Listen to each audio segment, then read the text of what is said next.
Assalamualaikum warahmatullahi wabarakatuh. Perkenalkan, nama saya Siti Nurfitria dengan NIM 1914230 dari kelas Perbankan Syariah semester 6A. Baiklah, saya akan memaparkan materi dari mata kuliah Arbitrase Syariah dengan dosen pengampu Dr. Haji Saiful Bahri, SAG MM, dengan judul Arbitrase Syariah. Yang A. Pengertian arbitrase. Istilah arbitrase berasal dari kata bahasa Latin yaitu arbitrare, yang berarti kekuasaan untuk menyelesaikan sesuatu perkara menurut kebijaksanaan.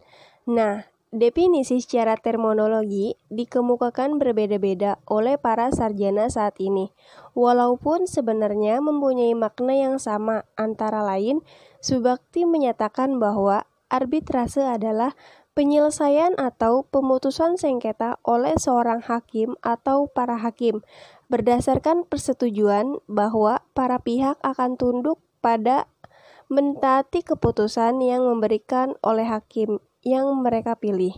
Nah, menurut Haji Priyatna Abdur Rasyid menyatakan bahwa arbitrase adalah suatu proses pemeriksaan suatu sengketa yang dilakukan yudisial, seperti oleh para pihak yang bersengketa, dan pemecahannya akan didasarkan kepada bukti-bukti yang diajukan oleh para pihak. Dasarnya, arbitrase adalah suatu bentuk khusus pengendalian.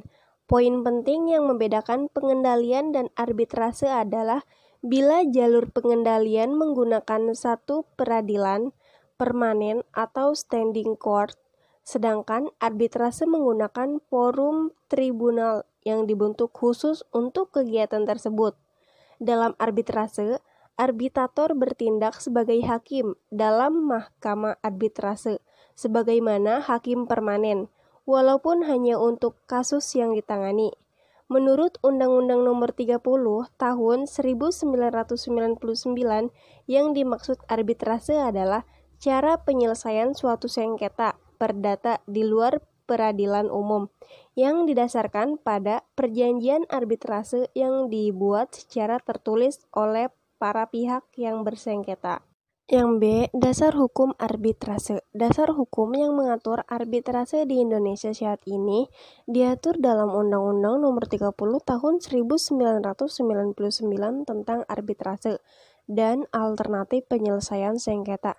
Dengan berlakunya undang-undang tersebut, maka ketentuan yang mengatur arbitrase yang dimuat dalam HIR RGB RV dinyatakan tidak berlaku lagi, atau pasal 81 Undang-Undang Nomor 30 Tahun 1999, Nomor 30 Tahun 1999 tentang arbitrase dan alternatif penyelesaian sengketa muncul karena peraturan perundang-undang yang kini berlaku untuk menyelesaikan sengketa melalui arbitrase sudah tidak sesuai dengan perkembangan dunia usaha dan hukum pada umumnya.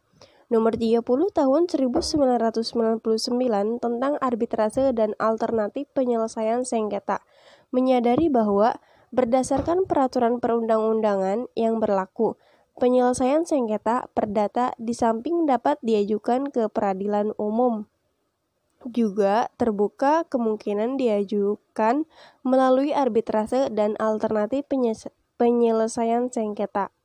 Yang C. Asas dan tujuan arbitrase. Terdapat 4 asas. Yang pertama, asas kesepakatan. Nah, yang kedua, asas musyawarah. Yang ketiga, asas limitatif. Dan yang keempat, asas final dan binding. Nah, di sini terdapat tujuan arbitrase.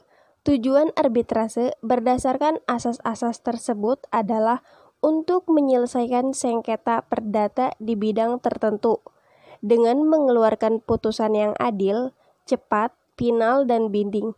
Tujuan arbitrase ini didirikan dalam rangka menyediakan sarana penyelesaian sengketa alternatif di luar pengendalian. Pada akhirnya, para pihak yang menyelesaikan sengketanya melalui jalur arbitrase ini bertujuan untuk mencari solusi yang tepat, rahasia mereka terjaga, serta penyelesaian sengketanya cepat, efisien, serta tidak memakan waktu yang lama. dan pihak yang menyelesaikan adalah orang-orang yang punya keahlian dalam bidangnya, serta integritasnya telah teruji dan menjaga kenetralitasan. Yang D. Arbitrase syariah dan perbedaannya. Istilah arbitrase dalam kajian hukum Islam dikenal dengan istilah tahkim. Pada dasarnya, pengertian tahkim secara substantif sama dengan pengertian arbitrase secara umum. Secara etimologi, kata tahkim berarti menjadikan seseorang sebagai penengah bagi suatu sengketa. Nah, di samping itu, arbitrase juga merupakan salah satu cara penyelesaian sengketa yang dianjurkan dalam hukum Islam yang dikenal dengan istilah tahkim tersebut. Dalam Al-Quran terdapat anjuran untuk melakukan penyelesaian sengketa dengan arbitrase, yaitu pada surat An-Nisa ayat 35, yang artinya, dan jika kamu khawatirkan ada persengketaan antara keduanya, maka kirimlah seorang hakam dari keluarga laki-laki dan hakam dari keluarga perempuan. Jika kedua orang hakam itu bermaksud mengadakan perbaikan, niscaya Allah memberikan taufik kepada suami istri itu. Sesungguhnya Allah Maha Mengetahui lagi Maha Mengenal. Al-Quran Surat An-Nisa ayat 35. Dalam segi perbedaan arbitrase syariah dengan arbitrase konvensional, terletak pada tata cara dan landasan hukum yang menjadi acuan proses arbitrase tersebut, yakni syariat Islam. Seperti diketahui bersama, transaksi ekonomi berbasis syariah berbeda dengan transaksi ekonomi konvensional. Salah satu yang paling mencolok yaitu adanya larangan terhadap riba.